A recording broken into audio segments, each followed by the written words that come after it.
Bonsoir et bienvenue sur le site boursicoté.com pour cette analyse technique Forex et matières premières. Donc sur la paire de devises euro-dollar, nous pouvons constater une rupture ici de la zone de support des 1,1158. C'était la zone qu'il fallait surveiller pour ce jour, et donc on le voit ici avec une cassure assez propre. Cette zone ici qui a été confirmée comme zone de support, cassure, et qui redevient désormais résistance. Donc nous sommes là sur un changement de polarité, sur une zone horizontale qui était une zone majeure et qui confirme donc l'accès baissier et la tendance court terme actuelle sur la paire de devises euro-dollar. Donc dans ce contexte, ce qu'il va falloir surveiller, c'est la zone 50-61,8 avec le retracement des 61,8% ici à 1,1115 qui, en cas de cassure baissière, nous donnera une perspective d'un retracement total dont le point bas ici se situe à 1,0960.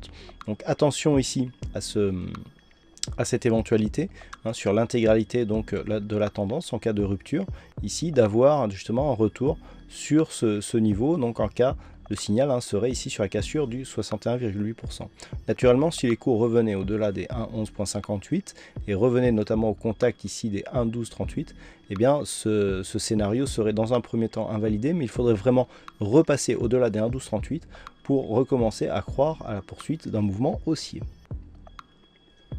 En ce qui concerne la paire de devises dollar-yen, depuis la rupture haussière ici des 100,88, eh bien nous étions dans la perspective d'un éventuel retournement de tendance, mais je vous avais dit qu'il fallait pour ça repasser au-delà des 102,69. Et bien c'est désormais chose faite, puisque après réintégration ici, donc on a eu une petite phase d'excès avec des cours ici qui sont envolés à la hausse. On a validé de la cassure haussière des 100,88 pour venir s'inscrire ici sur deux bougies en H4, c'est relativement rare même sur le Forex, totalement à l'extérieur des bandes de Bollinger.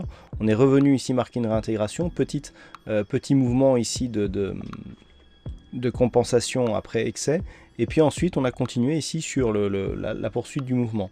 Par contre, ce qui est étonnant, c'est que l'on casse d'une manière assez rapide ici et assez directe cette zone des 102,69, donc ce qui dénote quand même une puissance assez forte sur cette dynamique très court terme pour venir ici casser ce niveau qui avait été deux fois résistance par le passé, avec notamment ici cette séquence support, résistance et retester ici.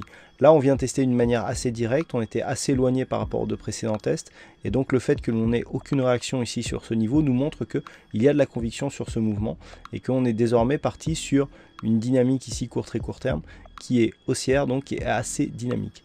Du point de vue des indicateurs, on retrouve un petit peu cette configuration avec ici un surachat marqué sur le RSI et sur le stochastique, alors que le MACD lui nous indique que nous avons encore du potentiel du fait que le retournement ici des histogrammes à la hausse est tout récent et dans la partie supérieure du graphe. Donc là on a beaucoup de signaux de force. À terme on pourra avoir un retour ici sur le niveau des 106,40 yens pour un dollar. Et enfin sur l'or, là aussi le scénario mis en place se confirme. Donc on parlait de cette incapacité ici à casser les 1371,50 $ l'once à la hausse, et donc dans la poursuite de ce mouvement ici, eh bien on constate que c'est vraiment la neutralisation qui est en train de prendre le pas.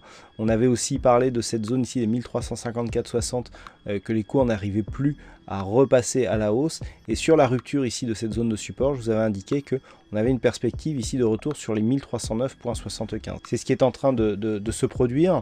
Donc depuis la rupture ici, on voit d'ailleurs un mouvement technique assez propre avec des cours ici qui testent plusieurs fois la zone de support, qui cassent ici, qui reviennent ici sous le support comme zone de résistance et qui inscrivent un mouvement baissier.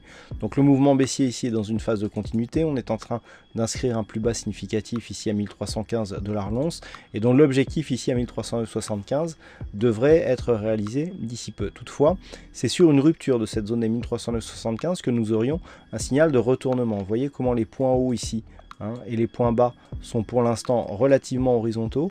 Si nous avions une cassure ici de ce support, eh bien on aurait une réorientation de la dynamique court terme qui est actuellement neutralisée vers une tendance baissière, avec une possible accélération ici sous cette zone des 1309,75. Et dans cette éventualité, eh bien un des premiers objectifs pourrait être ici ce point bas significatif qui se situe à 1252 $ l'once. Et enfin sur l'or, là aussi le scénario mis en place se confirme. Donc on parlait de cette incapacité ici à casser les 1371,50 $ l'once à la Voilà ce que nous pouvons dire sur cette analyse technique Forex et matières premières. Passez une bonne soirée, bonne chance dans vos prochains trades. On se retrouve dès demain pour d'autres analyses techniques sur le site boursicoté.com.